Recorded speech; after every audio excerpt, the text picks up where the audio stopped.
우리가 다이어트라고 했을 때 살을 빼는 거죠. 최고의 성형은 다이어트다 이런 말도 있는 것처럼 요즘은 이렇게 살이 찐 것보다는 마르고 슬림하고 그런 체형들을 선호하게 되는 것 같습니다. 하지만 인류가 긴 역사를 보면 꼭 그랬던 건 아니죠. 과거에는 뭔가 배도 나오고 체격도 좋고 풍채도 좋고 조금 약간 비만이고 배 나온 사람들이 부의 상징이었고 잘 산다, 잘 먹는다 이런 거였다면 최근에는 정반대죠.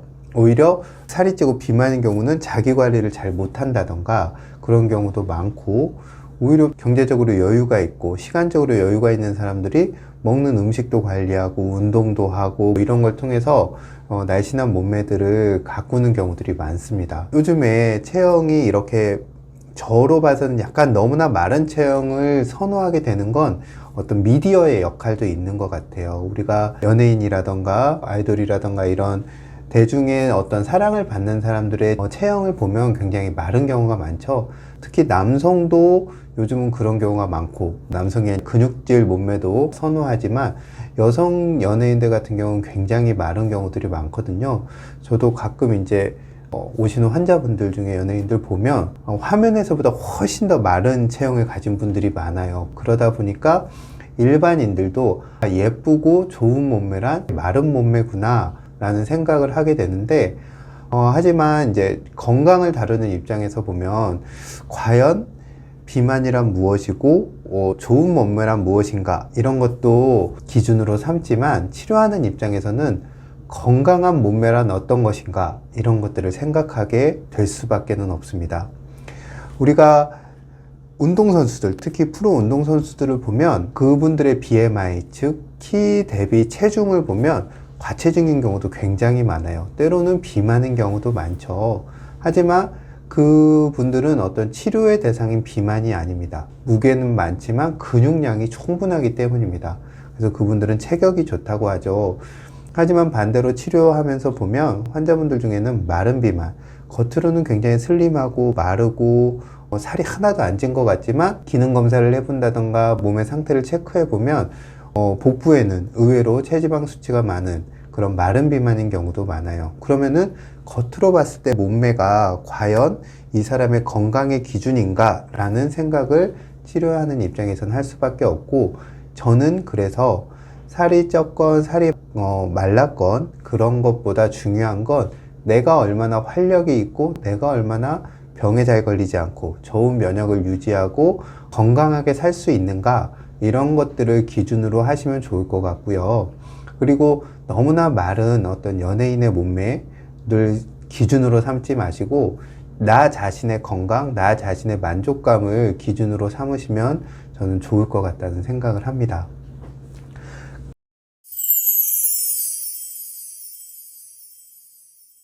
그럼에도 불구하고 살을 빼고 싶다는 환자분들이 계세요.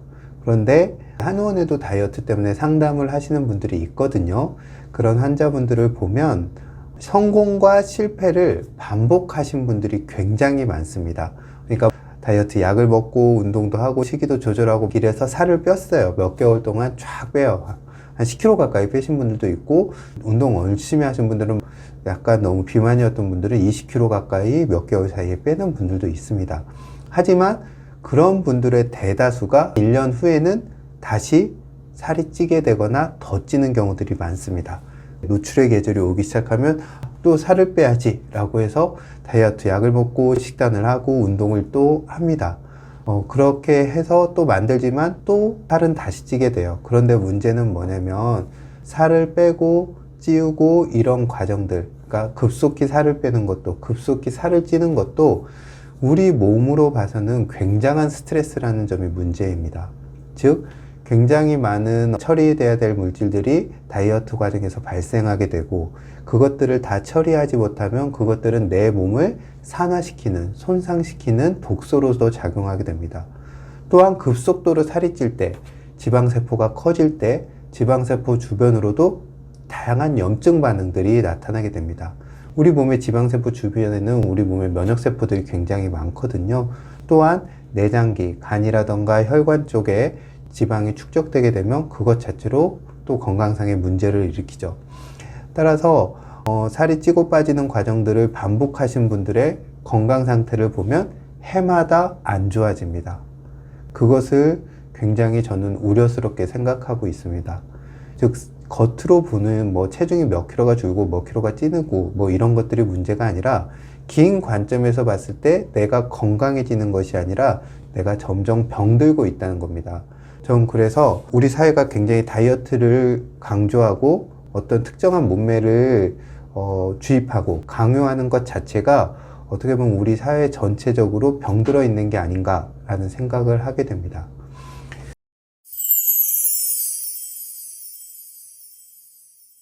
다이어트를 생각하시는 분들이 혹시 아실지 모르겠지만 비만이라는 것 자체가 처음에는 의학의 어떤 분과였는지 아십니까? 처음에는 지금은 비만을 피부과에서도 보고 내과에서도 보고 가정의학과에서도 보고 저희 한의원에서 보고 하잖아요. 하지만 최초로 비만 환자를 봤던 과는 정신과였습니다. 왜냐하면 다이어트를 하겠다고 마음먹으신 분 중에 살을 어떻게 빼야겠다는 걸 다 아시는 분, 다 아시고 계실 거예요. 살이 어떻게 하면 빠진다는 걸 모르는 사람은 없습니다. 특정한 운동법도 있고 식이법도 있고 다양한 방법들이 제시되고 있죠.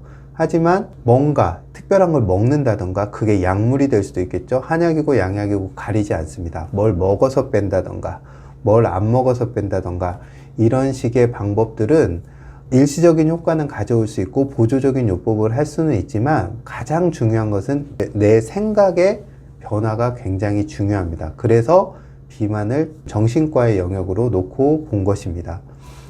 우리는 다 알고 있어요. 어떻게 하면 살이 빠지는지. 일단은 안 좋은 음식, 칼로리 제한을 해야 된다는 건 다 알고 있습니다. 열량만 많은 음식들 있죠.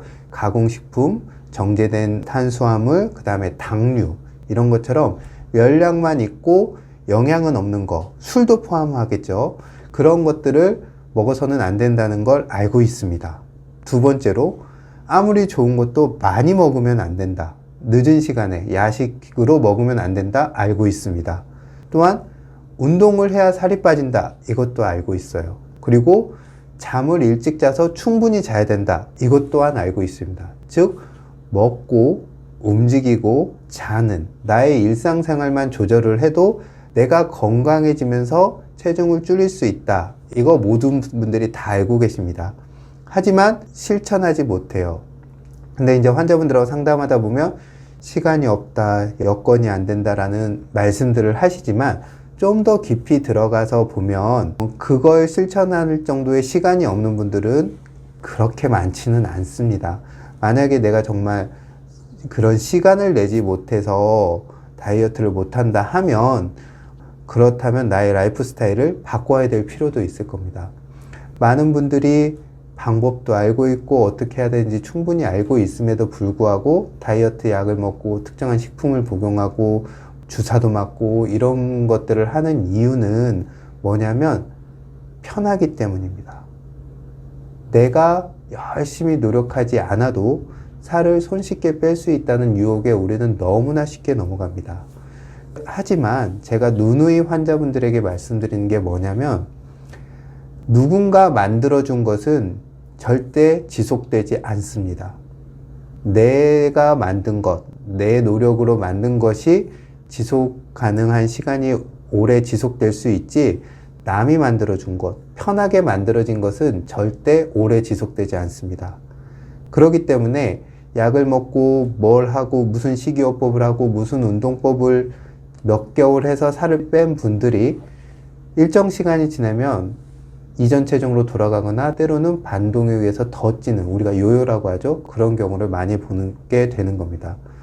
따라서 내가 올해 다이어트를 해야겠다, 비만 문제를 해결해야겠다고 한다면 첫 번째 기준을 내 힘으로 한다. 이것을 기준으로 삼으셔야 됩니다. 절대 누군가 특정 약물이 특정 식품이 만들어준 체중은 오래 지속될 수 없습니다. 이것도 아마 다 알고 계실 겁니다.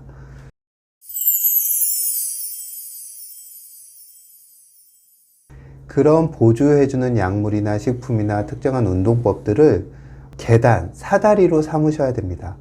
정말 맨 땅에 헤딩하듯이 처음부터 내가 운동 시기해가지고 빼야겠다 하면 쉽지 않거든요.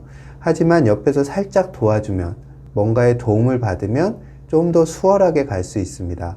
그러면은 그것들의 도움을 받으면서 내가 좋은 체중을 유지할 수 있는 습관을 들이는 그런 기회로 삼으셔야 됩니다. 이런 노력을 보통 한 3개월 정도 내가 진정으로 내 생활에 맞게 좋은 생활의 루틴을 만든다면, 먹는 거, 자는 거, 운동하는 거 다른 게 아니겠죠?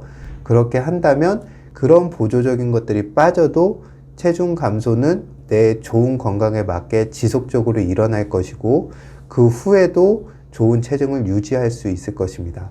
하지만 그런 노력이 없이 어떤 좋은 약물, 치료법도 체중을 오랫동안 유지해 주지 못하고 비만의 문제를 해결할 수 없을 겁니다. 이 점을 유념하시고 어떤 비만의 문제, 다이어트 문제에 접근하셔야 된다고 생각합니다. 한의원에서 진료를 하다 보니까 젊은 환자들, 어린 친구들도 보지만 연세가 있으신 분들, 특히 이제 50대 이후, 그 다음에 70대, 80대 환자분들도 많이 보게 되는데요. 그런 환자분들의 신체적인 문제, 특히 뭐 허리가 아프다, 무릎이 아프다, 이런 체중 부하를 받는 관절의 문제라던가, 고혈압, 당뇨, 고지혈증과 순환이라던가, 당이나 지질의 문제들, 이런 대사증후군의 문제들을 호소하시는 분들이 많아요. 나이 드신 분들의 문제는 뭐냐면, 이런 건강상의 문제가 생기면 잘 낫지 않는다. 어떻게 보면 평생 갈지도 모른다는 그런 문제들이 생긴다는 겁니다. 하지만 나이 드신 환자분들도 늘 완치에 대한 환상을 갖고 계세요. 내가 어떤 치료를 받으면 나아져서, 좋아져서 이제 앞으로는 안 아프겠지 라는 생각을 하시지만, 허리나 무릎 같은 그런 관절들의 변화에 질환에 붙는 말이 있죠. 퇴행성이라는 말입니다. 퇴행성이라는 거는 뭐냐면, 우리 몸도 나이를 먹지만 우리 이 몸을 이루고 있는 관절, 근육, 인대, 혈관 또는 내부 장기들 또한 다 나이를 먹습니다. 얘들도 수명이 있어요. 그렇기 때문에 좋은 상태를 유지해 줄 수 있던 시간이 지나면 얘들도 점점 해가 갈수록 안 좋아지게 됩니다. 그리고 이런 안 좋아지는 속도가 내가 젊었을 때 너무 무리하게 썼다, 과로했다, 심하게 썼다, 그건 운동이나 일이나 다 마찬가지예요. 또 먹는 게 부실했다, 잠을 잘 못 잤다, 이런 것들에 지나간 세월이 있으면 그런 것들의 수명이 짧아질 수밖에 없습니다. 왜냐하면 미리 땡겨서 썼기 때문이죠. 그러면 우리가 이전보다 기대 여명이 굉장히 늘어났잖아요. 그러다 보니까 건강 수명과 평균 수명의 차이가 날 수밖에 없는 겁니다.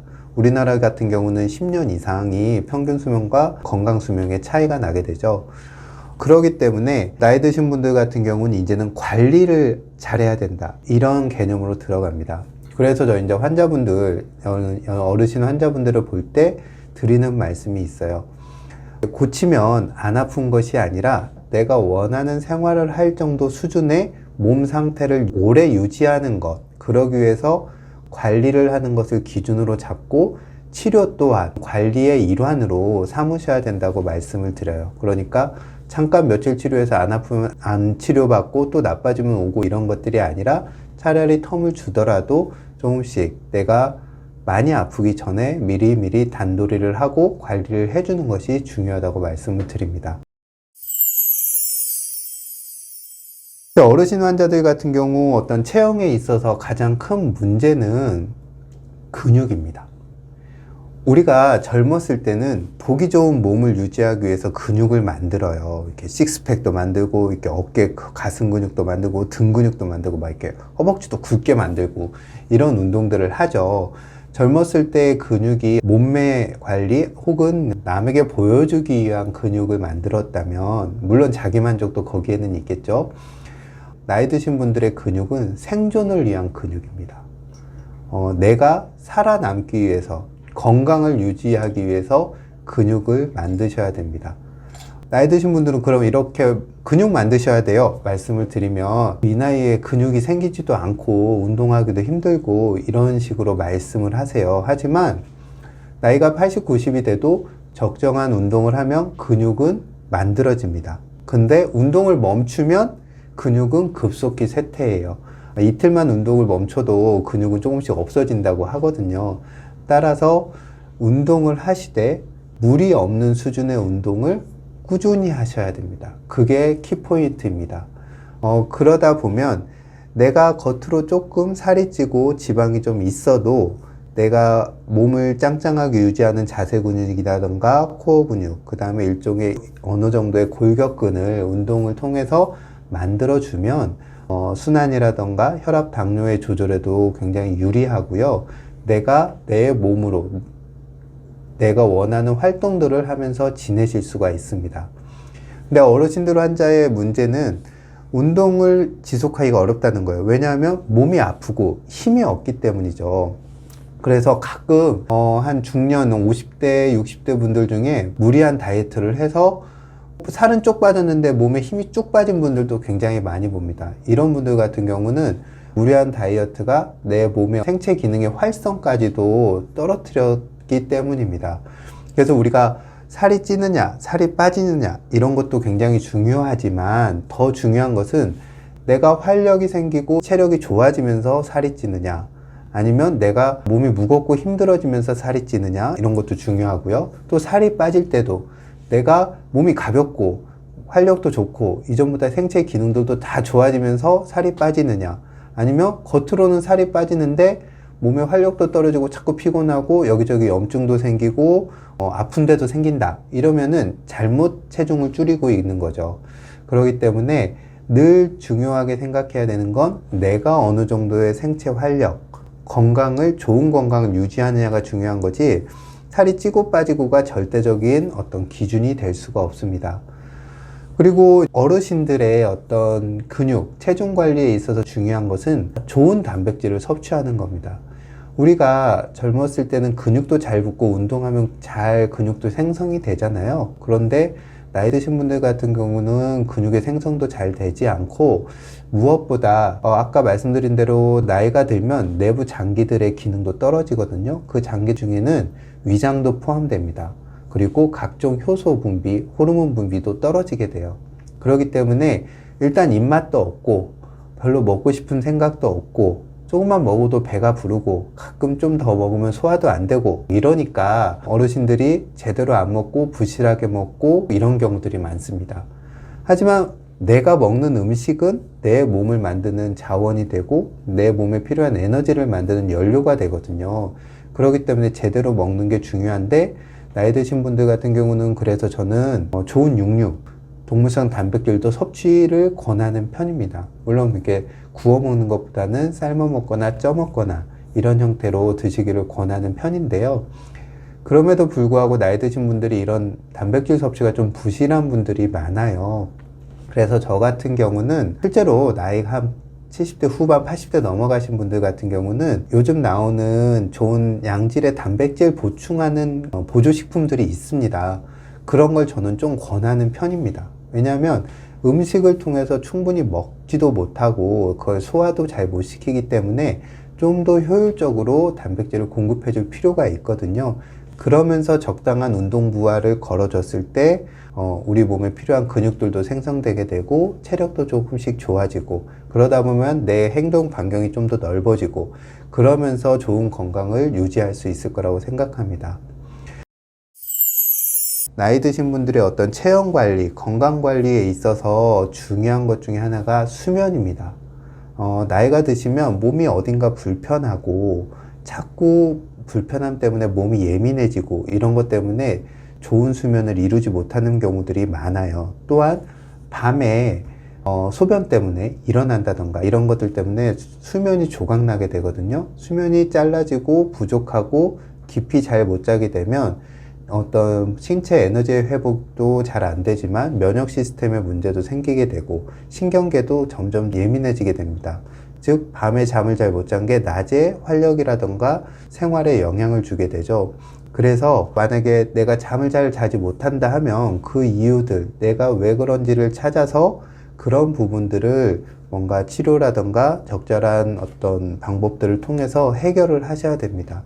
이러한 사소한 문제들이 누적되게 되면 만성 질환들을 악화시키거나 없던 증상들을 만들게 됩니다. 체형은 젊은 사람들만큼이나 좋은 체중을 관리하고 몸매를 관리하는 건 나이 드신 어른들에게도 굉장히 중요합니다. 생존을 위한 근육이 필요하다고 말씀을 드렸죠. 생존을 위한 근육에는 이렇게 보이는 움직이는 근육뿐만 아니라 내 체형을 고르게, 그러니까 내가 꼿꼿하게 서서 움직이는데 이 구조를 유지하기 위한 자세 유지근들, 코어 근육들도 굉장히 중요합니다. 그래서 저 같은 경우는 나이 드신 어르신들에게 권하는 운동이 두 가지가 있는데요. 관절도 안 좋고 하시기 때문에 물에서 하는 운동들, 요즘 아쿠아로빅이라고 해서 수영장에서 어르신들 이렇게 에어로빅처럼 움직이는 운동 있죠? 그런 것도 좋고, 수영을 하셨던 분들이라면 수영도 좋고, 만약에 그런 것도 하기 싫다 하면 그냥 수영장, 물에서 좀 걷다가 오시는 것도 굉장히 저는 좋다고 생각합니다. 많은 분들이 걷기가 좋다고 해서 평지를 많이 걷고 산에도 가고 그러시는데, 내가 만약에 관절이 실하고 문제가 없다면 그런 운동들이 좋겠지만, 그렇지 않다면 이렇게 물에서 내 체중 부하를 좀 줄여서 충분히 움직여줘서 근육들을 움직이고 관절의 가동성, 운동성을 떨어뜨리지 않도록 하는 운동들 권하는 편이고요. 두 번째로는 정말 흉내만 내도 좋으니까 주민센터나 아니면 그런 배우는 곳에 가셔서 아주 간단하고 쉬운 요가나 필라테스 같은 걸 하시길 권합니다. 왜냐하면은 우리가 수십 년간 내 몸을 내 습관대로 쓰다 보면 자꾸 어떤 구조가 틀어지고 망가지게 되거든요. 이 구조들을 바로 잡으면서 자세를 유지하는 데 필요한 관절들을 잡아주는 근육들, 인대들, 그리고 코어들을 강화시켜주면 훨씬 건강상의 문제를 해결하는 데 도움이 되고, 몸의 정렬이 좋아진 다음에 내가 골격근을 움직이는 운동들을 해야 다치지 않고 꾸준히 운동하실 수 있게 됩니다. 이처럼 단순히 체중을 줄이느냐 늘리느냐 이런 문제도 중요하지만, 내가 얼마나 내 마음대로 활동하고 제대로 먹고 잘 잘 수 있느냐 이런 것과 같은 생활의 질을 기준으로 어르신들이 체중 관리, 체형 관리를 하셨으면 좋겠습니다.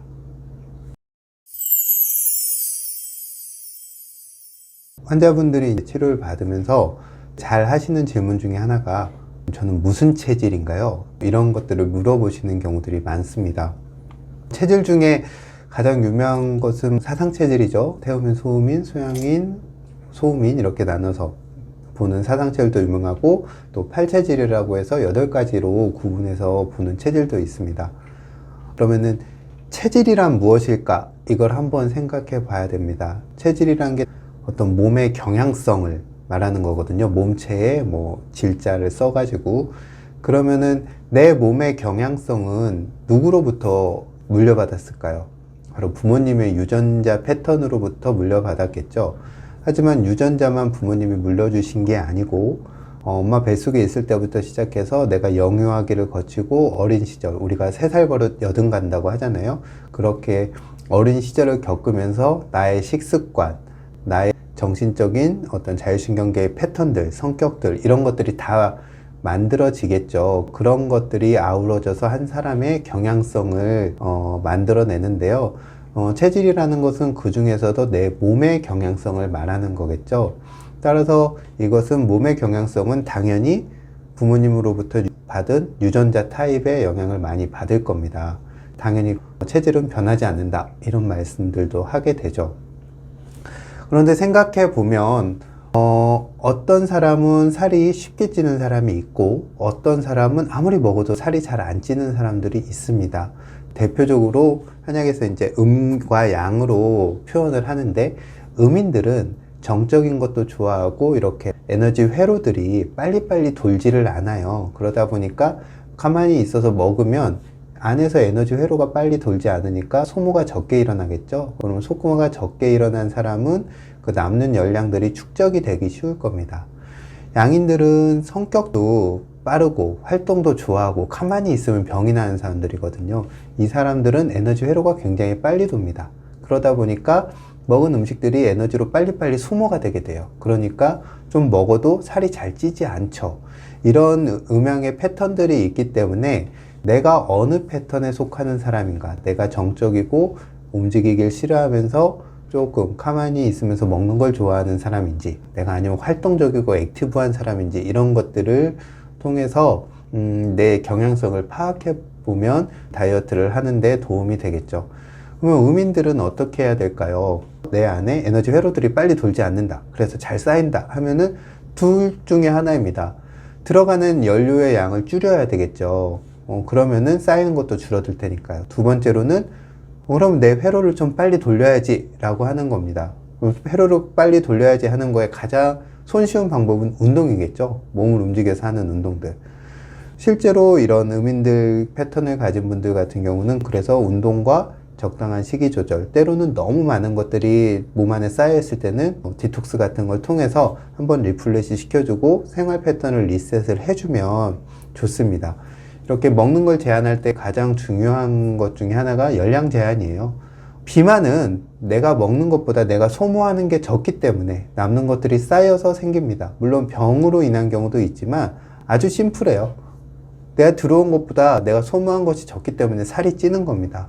따라서 인풋을 제한하든 내가 아웃풋을 늘리든 이런 것이 비만을 해결하는 가장 좋은 방법입니다. 이 외에 다른 것은 다 어떻게 보면 상술이거나 아니면 일시적인 효과를 내거나 이런 것일 뿐이지, 그 두 가지에서 저는 예외인 뭔가 특별한 방법은 없다고 생각을 합니다.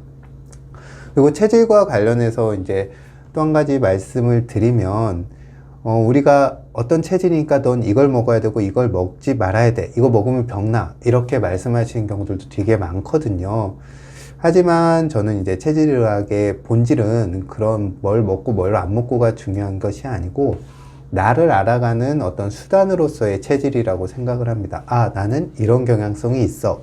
그렇기 때문에 나는 이것을 좀 더 주의하고 이것을 좀 더 내가 장점으로 살려야지 라는 것으로 받아들여야지, 체질의학을 편협하게 뭘 먹고 안 먹고 이런 식으로 받아들이면 그건 굉장히 체질의학을 오해하시는 겁니다. 사람들이 알아듣기 쉬우니까 그렇게 접근했지만 체질의학의 본질은 그런 것이 아닙니다. 뭘 먹고 안 먹고에 보다 더 중요한 것이 현대인에게는 있습니다. 내가 먹는 음식이 과연 건강한가, 건강하지 않은가예요. 음식의 종류보다 중요한 게 그 식재료나 음식의 건강성입니다. 아무리 어떤 사람이 콩이 좋아, 내 체질에는 콩이 맞아, 아니면 내 체질에는 뭐 밀가루가 맞아, 이런 사람이 있다고 치죠. 그러면 건강하게 자란 콩을 먹는 것과 유전자 조작되고 화학 농법으로 만들어진 콩을 먹는 거, 그것은 완전히 다르겠죠. 밀가루도 마찬가지입니다.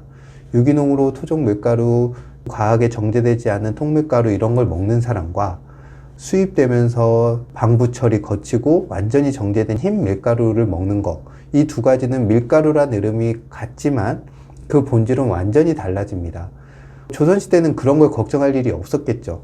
요즘으로 치면 유기농 식자재였겠죠. 그렇기 때문에 걱정할 일이 없었겠지만 지금은 전혀 다릅니다. 그래서 제가 환자분들이 그런 걸 물어보면 저는 이렇게 말씀드립니다. 뭘 먹고 뭘 안 먹는 게 중요한 게 아니고 내가 과연 먹는 음식이 이게 얼마나 건강한가, 이걸 먼저 따져보셔야 된다고 말씀을 드립니다. 두 번째로는 제가 늘 강조하는 건데, 열량만 있고 영양은 없는 음식들을 최소한도로 드시도록 노력해야 됩니다. 현대사회는 그걸 완전히 피하기라는 건 거의 불가능해요. 100% 집밥을 해 드시는 부분들도 없을 거고 밖에서 사 먹는 경우도 많고, 또 뭔가 이렇게 마트에 가서 간단한 과자라든가 음료라든가 이런 거 사 먹게 되죠. 가공된 식품들을 드시게 됩니다. 이것을 100% 피한다는 건 어려운 일이고요. 그렇게 피하려고 노력하는 과정에서 받는 스트레스도 더 많을 거예요. 그렇기 때문에 드시되 최소한도로 적게 드실 수 있도록 의식적으로 노력을 하셔야 됩니다. 왜냐하면 가공 과정에서 좋은 영양도 날아가고, 또 좋은 영양은 날아갈 뿐만 아니라 거기에 해로운 것도 첨가되게 되고, 그렇기 때문에 가공식품이나 정제식품들은 가능한 피하셔야 됩니다. 또한 이제 내가 다이어트를 해야겠다, 살을 빼야지 라고 하시는 분들이 가장 피해야 될 것 두 가지는 술과 당입니다. 술과 당은 둘이 굉장히 닮았어요. 당분을 발효시킨 게 술이거든요. 그리고 둘 다 중독성이 있습니다. 그리고 먹다 보면 절제를 하지 못해요.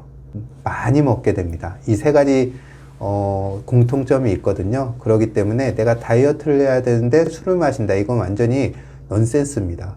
다이어트를 해야 되는데 단 음식을 좋아한다. 이 또한 넌센스예요.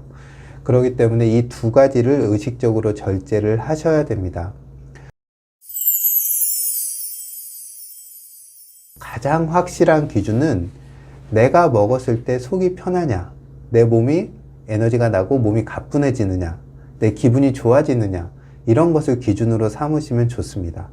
만약에 내가 정말 안 맞다면 그런 내 몸이 속도 불편해지고 기분도 나빠지고 다음날 컨디션도 안 좋아질 겁니다.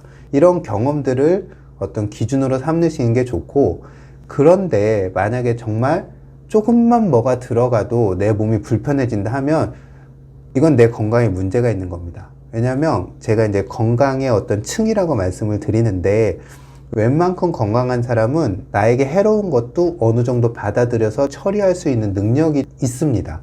그래서 나에게 전혀 맞지 않는 것도 그게 독성이 있을 정도로 어떤 독이라고 할 정도의 물질이 아니라면 들어와도 내가 적당히 처리하고 거기서부터 좋은 것 얻고 나쁜 거 배출할 수 있어야 됩니다. 그런데 아주 조금만 뭘 먹어도 내가 과민하게 반응한다 하면 이건 내 체질에 맞지 않는 음식을 먹으니까 역시 나는 안 좋아, 이렇게 말할 것이 아니라 자신의 건강이 굉장히 나빠져 있다는 걸 아셔야 됩니다. 마치 알러지를 반응을 일으키는 것처럼 그런 사소한 것들을 내가 수용하지 못하고 받아들이지 못한다는 것은 내 건강의 층이 굉장히 얇아졌다라는 것을 의미하고요. 나한테 정말 내가 평소에 먹으면 잘 맞지 않는 음식이 있다면 적게 드시고 많이 씹어서 드십시오. 그러면 크게 탈나지 않습니다. 많이 씹어서 입에서 충분히 소화시켜서 집어 넣으면 웬만한 음식들은 다 받아들일 수 있습니다. 왜냐하면 제가 늘 환자들한테 말씀드리지만 사상 체질이 만들어지기 전에도 우리는 다 먹고 건강하게 잘 살았습니다. 사람 나고 음식 나고 체질 난 것이지 체질 나고 사람 나고 음식 난 거 아니거든요. 그러니까 그걸 혼돈하지 마시고 내 경험상으로 나에게 안 맞는 음식들은 좀 삼가하고 적게 먹고 그런 정도로 기준으로 삼으시면 되지, 막 결벽주의자처럼 강박적으로 뭐 어떤 음식을 먹고 안 먹고 이렇게 음식을 대하시는 건 좋지 않다고 생각합니다.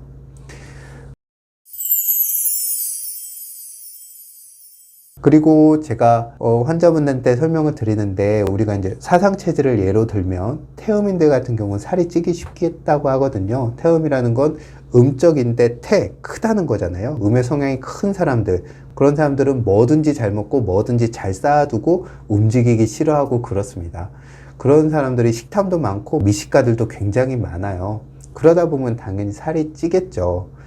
하지만 우리가 체질만 놓고 보면 그렇고요. 소양인, 양적인 사람들 중에도 살찐 사람들이 굉장히 많습니다.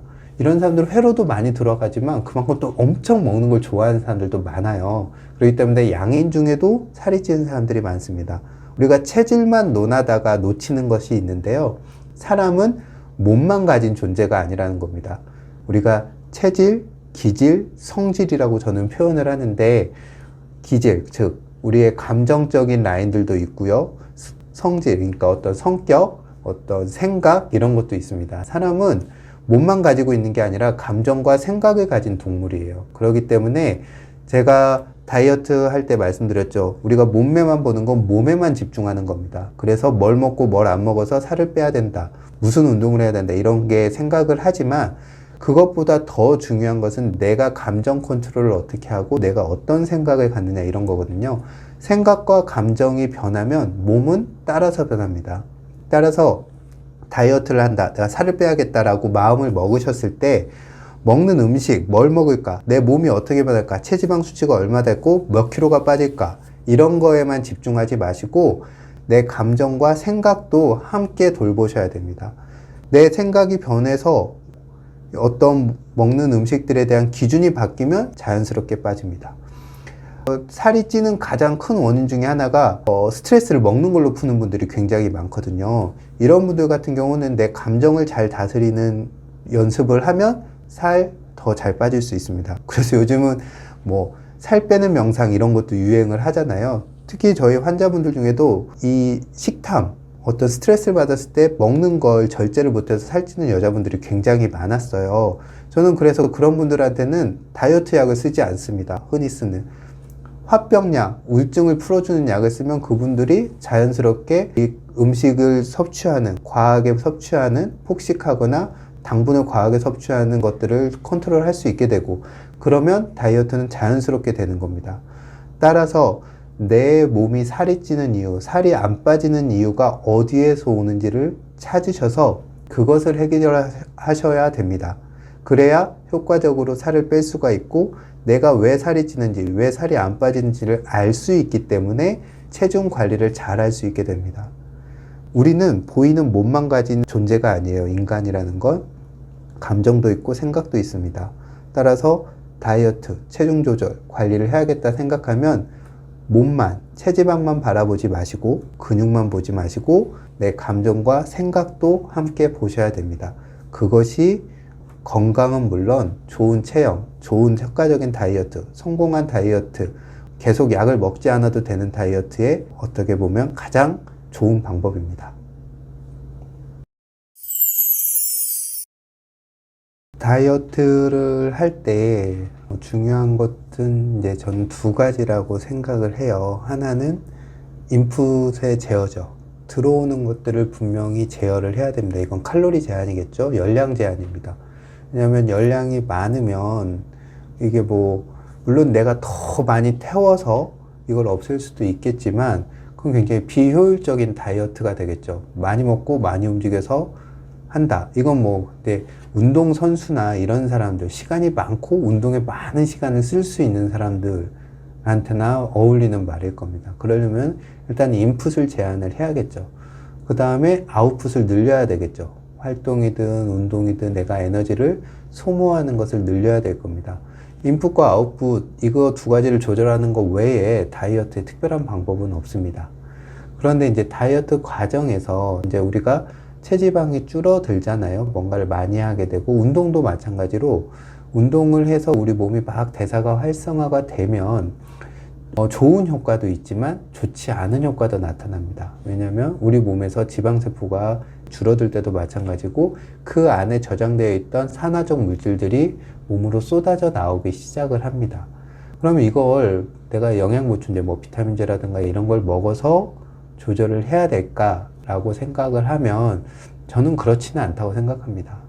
차라리 신선한 채소라든가 약간의 과일들, 그 다음에 충분한 수분 섭취, 그 다음에 충분한 휴식과 수면, 이런 걸 통해서 몸이 스스로 그 상태에 적응하도록 돕는 게 맞다고 생각을 해요. 왜냐하면 이것은 가장 기본적인 문제부터 한번 생각을 해봐야 되는 일입니다. 인류는 배고픔 속에서 진화했습니다. 인류가 긴 진화의 역사, 인류가 직립을 하고 진화한 이래로 인류는 배부르게 먹어본 적이 별로 없습니다. 그러니까 늘 배고픔을 걱정해야 됐고, 내일 뭘 먹을지를 걱정해야 됐고, 늘 먹을 것을 찾아서 움직이고 많은 시간들을 먹을 것을 구하는 데 썼습니다. 그런 것처럼 우리는 늘 기근의 상태, 배고픔의 상태에서 진화한 존재거든요. 그런데 현대인은 너무 많이 쉽게 먹죠.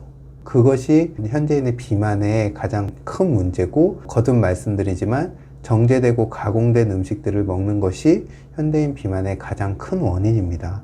따라서 우리가 자연에 가까운 음식들, 건강한 음식들을 열량 제한을 통해서 섭취를 하고 적당히 몸을 움직인다면 굳이 영양보충제, 보조식품, 다이어트약 이런 거 먹을 이유 없다고 저는 생각을 합니다. 그럼에도 불구하고 내가 좀 뭔가 나 스스로를 믿지 못하겠다, 나 자신을 불신한다 라고 했을 때 조금 도움을 받으시면은 효과적이겠죠. 하지만 기준을 어디에 놓느냐는 굉장히 중요합니다. 내가 특정한 약물을 먹고 특정한 보조식품을 복용을 해서 살을 빼는 게 메인이 될지, 아니면 내가 인풋과 아웃풋을 조절을 해서 그것을 기준으로 삼되 이게 좀 더 편하고 빠르게 갈 수 있으니까 이것을 내가 선택적으로 먹을게 라고 하는 것은, 일단은 다이어트를 대하는 나 자신의 관점, 접근, 생각, 마인드가 다르고요. 두 번째로는 특정한 목표에 도달을 했을 때 그것을 얼마나 내가 잘 유지할 수 있느냐, 그 능력 차의 갭이 천지 차이입니다. 뭔가를 복용하고 뭔가의 도움을 받아서 나는 그냥 조금 움직이고 나는 편함께 살을 뺐다면 이건 100%한 6개월, 1년 지나면 100% 실패합니다. 거의 없습니다. 간혹 성공하시는 분들이 있어요. 이런 분들은 뭐냐면 내가 갑자기 무슨 이유 때문에 살이 찐 경우입니다. 평소에 잘 관리했는데 어쩌다 보니까 잠깐 몇 개월 방심한 사이에 확 늘었어. 이런 분들은 대증요법처럼 그런 걸 먹어서 살을 빼면 내가 뭐 평소에 리듬을 회복하면 유지할 수 있습니다. 하지만 내가 살찌기와 살 빼기를 반복하고 늘 살이 쪄 있는 사람이라면 이런 방식은 절대 성공하지 못합니다. 따라서 다이어트를 할 때 뭔가에 보조하고 뭔가를 더 섭취하고 무슨 약물을 먹고 이런 것들을 내가 해야겠다라고 마음 먹었을 때 내 마음가짐이 어떤지, 무엇을 기준으로 나를 조절하는 걸 메인으로 삼고 그거에 도움을 받는 건지, 아니면 나는 그냥 내버려 두고 그것에 도움을 받아서 살을 빼는 건지, 이걸 먼저 스스로 냉정하게 판단해 보십시오. 그거에서 실패하면 다이어트는 100% 실패합니다.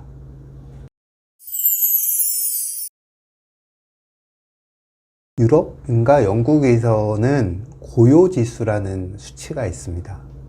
밤에 얼마나 고요하고 어두운가, 즉 고요지수가 높은 곳이 사람의 건강에 좋은 생활 환경이라고 이야기를 하는 거죠.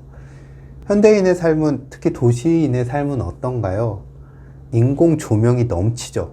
우리가 불야성이라고 표현을 하죠. 밤이 없는 그런 도시에서 우리는 살고 있습니다. 그러다 보니까 우리 뇌도 착각을 하는 거예요. 이게 낮인지 밤인지. 낮밤도 모르고 뭐 겨울인지 여름인지도 모르고, 왜냐하면 냉난방을 계속 하니까요.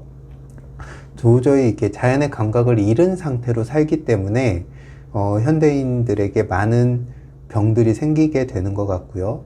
이것은 낮근무와 밤근무를 바꿔서 하시는 분들의 건강 상태를 비교해 보면 금방 알 수 있는 겁니다. 하지만 우리가 한번 시골 깊은 곳, 조명이 없는, 전기가 들어오지 않는 오지에 갔다, 아니면 캠핑을 갔다 라고 한번 생각을 해 보십시오. 산속 깊은 곳으로. 그랬을 때 우리 어떻게 하나요? 인공적인 조명, 뭐 랜턴 같은 거 있겠지만 그럼에도 불구하고 밤이 깊어지고 어둠이 내리면 우리는 슬슬 잘 준비를 합니다. 그리고 언제 깨죠? 소변이 마려워서 밤중에 깰 수도 있겠지만 보통은 내 눈이 부실 때, 내 눈에 햇볕이 다가왔을 때 아침이구나 하고 깨게 됩니다. 우리가 잃어버린 리듬은 이 도시의 어떤 문명, 인공 조명 때문에 가려져 있는 것이지 우리 본능 자체가 사라져 있는 건 아니거든요. 우리가 새로운 환경에 노출됐을 때, 고요지수가 높은 환경에 노출됐을 때 우리는 우리의 잃어버린 감각들을 회복할 수가 있습니다. 당연히 이전에 사람들은 어떤 해가 뜨고 지는 것을 생활의 리듬으로 잡았고요. 그래서 한약에 고증인 황제내경에도 봄, 여름, 가을, 겨울이 어떤 생활습관, 건강한 생활습관에 대해서 자고 일어나는 시간을 계절에 따라서, 즉 해가 언제 지고 언제 뜨느냐를 기준으로 삼아서 수면 패턴을 조금 더 길게 가져가고 짧게 가져가고 일찍 일어나고 늦게 일어나고 이런 것들을 조절하라고 했습니다. 하지만 우리는 우리의 직장 생활이 해 리듬에 맞춰서 출퇴근 시간이 정해지진 않잖아요. 그렇기 때문에 일정한 수면 시간, 가능한 12시를 넘기지 마라. 최소한 7시간은 주무시려고 노력을 해라. 이것을 말씀을 드립니다. OECD 국가 중에서 우리나라 성인의 평균 수면 시간이 가장 짧다고 하잖아요. 그만큼 우리는 열심히 일하고 열심히 놀고 뭔가를 많이 한다고 할 수가 있습니다. 하지만 그 많이 하는 거에 비해서 회복 시간은 짧죠. 수면 시간이 짧습니다. 그러니까 이 갭이 결국은 건강 수명하고도 이어지고 다양한 현대인의 대사증후하고도 이어지고 암이나 치매 같은 중환병하고도 이어집니다. 건강하고 싶다면 가능하면 내가 정말 여유가 있다, 나 뭐 시간 많아 한다면 지금 현대인들이라도 해의 리듬에 맞춰서 그 수면 패턴을 조정하는 게 맞다고 생각됩니다. 도저히 그럴 수 없다라고 하면 7시간 수면을 기준으로 해서 그게 11시부터 6시가 됐건 10시부터 새벽 5시가 됐건 12시부터 7시가 됐건 그 시간대에 수면을 취할 수 있도록 노력하셔야 됩니다. 미인은 장꾸러기라고 하잖아요. 잠자는 시간까지 줄여서 뭔가를 한다고 해서 살이 빠지진 않습니다. 훅 잘 자야, 마음 편하게 잘 자야 우리 몸이 좋은 활력도 회복하고, 좋은 활력을 회복할 때 체중 조절도 훨씬 효과적으로 하실 수 있습니다.